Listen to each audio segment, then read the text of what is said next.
The Hare and the Hedgehog by the brothers Grimm. This story, my dear young folks, seems to be false, but it really is true. For my grandfather, for whom I have it, used always, when relating it, to say complacently, "It must be true, my son, or else no one could tell it to you." The story is as follows. One Sunday morning about harvest time, just as the buckwheat was in bloom, the sun was shining brightly in heaven. The east wind was blowing warmly over the stubble fields. The larks were singing in the air, the bees buzzing among the buckwheat. The people were all going in their Sunday clothes to church, and all creatures were happy. And the hedgehog was happy too. The hedgehog, however, was standing by his door with his arms akimbo, enjoying the morning breezes, and slowly trilling a little song to himself, which was neither better nor worse than the songs which hedgehogs are in the habit of singing on a blessed Sunday morning. Whilst he was thus singing half aloud to himself, it suddenly occurred to him that, while his wife was washing and drying the children, he might very well take a walk in the field and see how his turnips were going on. The turnips were, in fact, close beside his house, and he and his family were accustomed to eating them, for which reason he looked upon them as his own. No sooner said than done. The hedgehog shut the house door behind him and took the path to the field. He had not gone very far from home, and was turning round the sloe bush which stands there outside the field, to go up into the turnip field, when he observed the hare, who had gone out on business of the same kind, namely, to visit his cabbages. When the hedgehog caught sight of the hare, he bade him a friendly good morning. But the hare, who was in his own way a distinguished gentleman, and frightfully haughty, did not return the hedgehog's greeting, but said to him, assuming at the same time a very contemptuous manner, "How do you happen to be running about here in the field so early in the morning?" "I am taking a walk," said the hedgehog. "A walk," said the hare with a smile. "It seems to me that you might use your legs for a better purpose." This answer made the hedgehog furiously angry, for he can bear anything but an attack on his legs, just because they are crooked by nature. So now the hedgehog said to the hare, "You seem to imagine that you can do more with your legs than I with mine." "That is just what I think," said the hare. "That can be put to the test," said the hedgehog. "I wager that if we run a race, I will outstrip you." "That is ridiculous. You with your short legs," said the hare. "But for my part, I am willing, if you have such a monstrous fancy for it. What shall we wager?" "A golden louis, or a bottle of brandy?" said the hedgehog. "Done," said the hare. "Shake hands on it, and then we may as well come off at once." "Nay," said the hedgehog, "there is no such great hurry. I am still fasting. I will go home first and have a little breakfast. In half an hour I will be back again at this place." Thereupon the hedgehog departed, for the hare was quite satisfied with this. On his way, the hedgehog thought to himself, "The hare relies on his long legs, but I will contrive to get the better of him.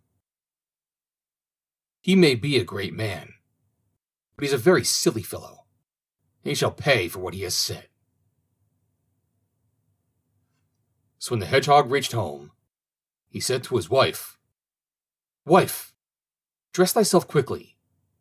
Thou must go to the field with me." "What is going on then?" said his wife.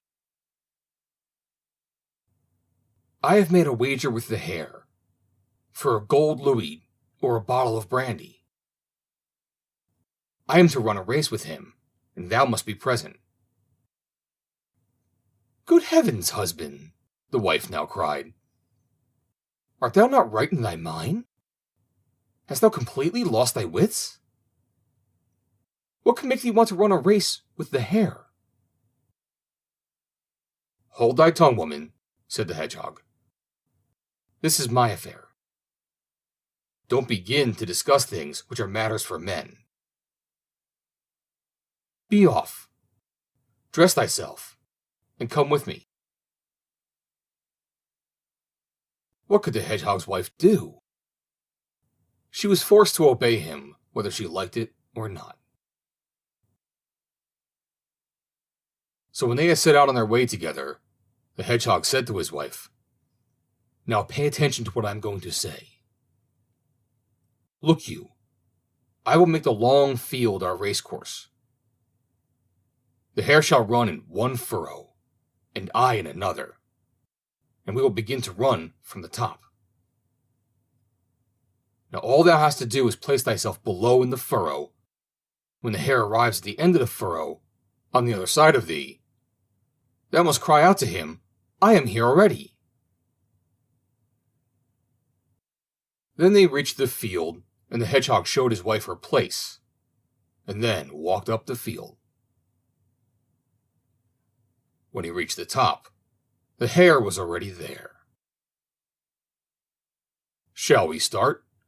said the hare. "Certainly," said the hedgehog. "Then both at once." So saying, each placed himself in his own furrow. The hare counted. Once, twice, thrice, and away, and went off like a whirlwind down the field. The hedgehog, however, only ran about 3 paces, and then he stooped down in the furrow and stayed quietly where he was. When the hare therefore arrived in full career at the lower end of the field, the hedgehog's wife met him with the cry, "I am here already." The hare was shocked and wondered not a little. He thought no other than that it was the hedgehog himself who was calling to him, for the hedgehog's wife looked just like her husband. The hare, however, thought to himself, "That has not been done fairly," and cried, "It must be run again. Let us have it again."